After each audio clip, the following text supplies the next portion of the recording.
Hello दोस्तों, good evening.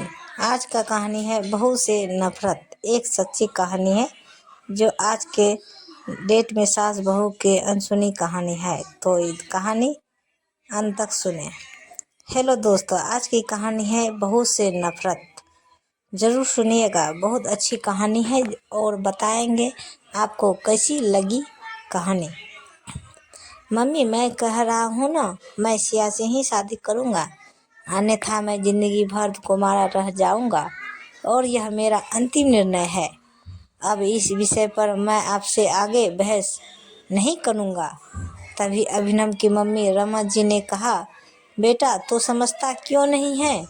हमने तेरे सामने सिया की जन्म कुंडली पंडित जी को दिखाई थी ना, और उन्होंने सिया की कुंडली में मांगलिक दोष बताया है।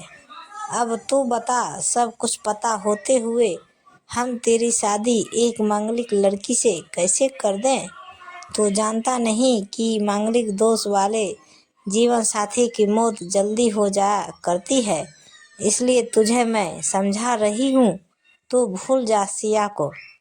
रमा जी ने अभिनव को बहुत समझाया, पर अभिनव का कहना था कि जब मैंने सिया से प्यार किया था तब मैंने उसके साथ प्यार करते हुए जन्म कुंडली का मिलान नहीं किया था, ना ही मैं इन मिलाने को मानता हूँ। इसलिए अब बस मैं शादी करूँगा तो सिर्फ सिया से, और यह मेरा आखिरी फैसला है। आखिर रमा जी को अपने बेटे की जिद के आगे झुकना पड़ा और पंडित जी के द्वारा बताए गए अनुसार सिया के मंगल दोष को दूर करने के लिए अभिनव के साथ शादी करने से पहले सिया की शादी एक पेड़ के साथ करवाई गई, और उसके बाद सिया ने अभिनव से शादी करी। सिया दुल्हन बनकर अभिनव के घर आई, पर रमा जी को सिया का मांगलिक होना अभी भी खटक रहा था और रमा जी उसे दिल से नहीं अपना पा रही थी, और घर में कुछ भी परेशानी आती तो उसका दोष सिया को ही दिया जाता। लेकिन सिया पढ़ी लिखी संस्कारी लड़की थी और वह अपनी सास माँ से मिले इन बेवजह आरोपों को अपने दिल से नहीं लगाती थी, और ऐसे ही ससुराल में उसके दिन कट रहे थे। एक दिन अभिनव ऑफिस से जल्दी घर आ जाता है, तब रमा जी ने उससे पूछा, बेटा आज जल्दी कैसे आ गए? तब उसने बताया, माँ आज सुबह से ही सिर दर्द और बहुत कमजोरी आ रही है, इसलिए ऑफिस में काम करने की हिम्मत ही नहीं हुई मेरी। तब रमा जी ने कहा, चल बेटा जल्दी कर, हमें डॉक्टर के पास चलना चाहिए। तब अभिनव और रमा जी की डॉक्टर को दिखाने गए। डॉक्टर को दिखाने के बाद मालूम पड़ा कि अभिनव को पीलिया हो गया है, और दोनों जैसे ही घर लौटे रमा जी ने घर को सिर पर उठा लिया और कहने लगी, जब यह लड़की हमारे घर में आई है तब से हमारे घर में परेशानी और बीमारियों भी साथ में लेकर आई है। इसके कदम ही अशुभ है। अब देखो, इसका मांगलिक दोष हमारे बेटे पर भी असर करने लग गया है। कल को अगर मेरी बेटी को कुछ हो गया तो कौन जिम्मेदार होगा? तभी सिया ने कहा, मम्मी जी प्लीज़, और कितना नीचा दिखाएगी मुझे?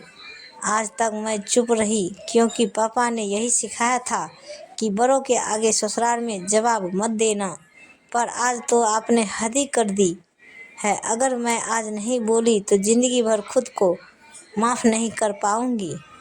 मम्मी जी, अगर आप पंडित जी पर भरोसा नहीं करती थी तो उनके कहे अनुसार आपने सारे मांगलिक दोष निवारण की विधि क्यों करवाई?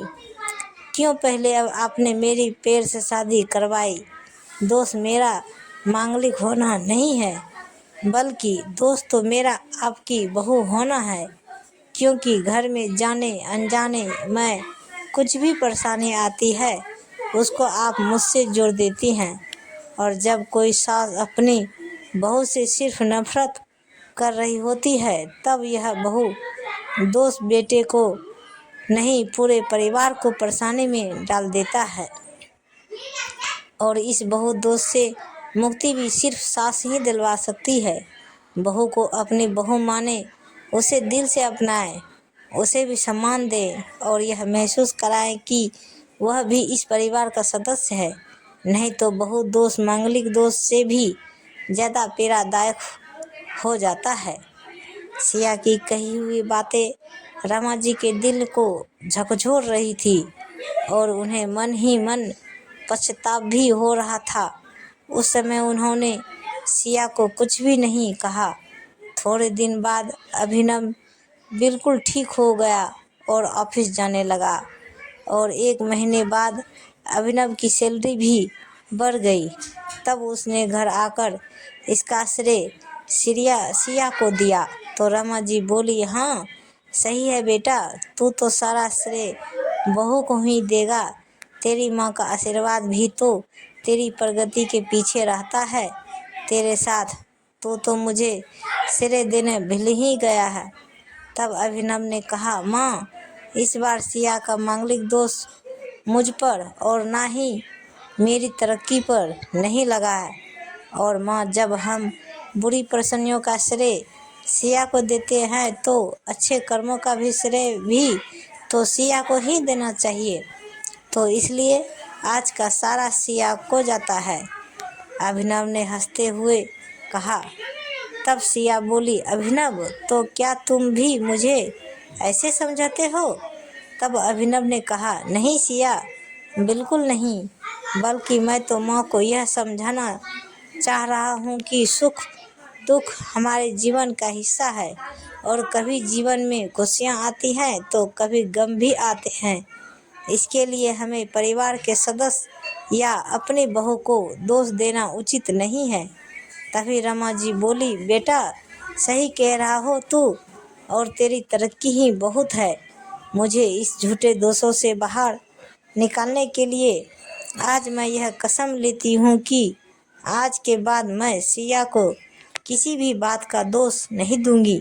यह सुनकर सिया आज बहुत खुश थी, क्योंकि आज उसको उसकी सास ने मांगलिक दोष के साथ साथ बहुत दोषों से भी मुक्ति दे दी थी।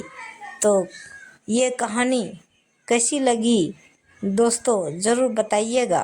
प्रेम से बोलिए जय कृष्ण जी। तो ऐसे वीडियो देखने के लिए हमारे चैनल को सब्सक्राइब करें और वीडियो को लाइक ज़रूर करें। धन्यवाद। तो दोस्तों मिलते हैं अगले वीडियो के साथ, तब तक बाय बाय दोस्तों।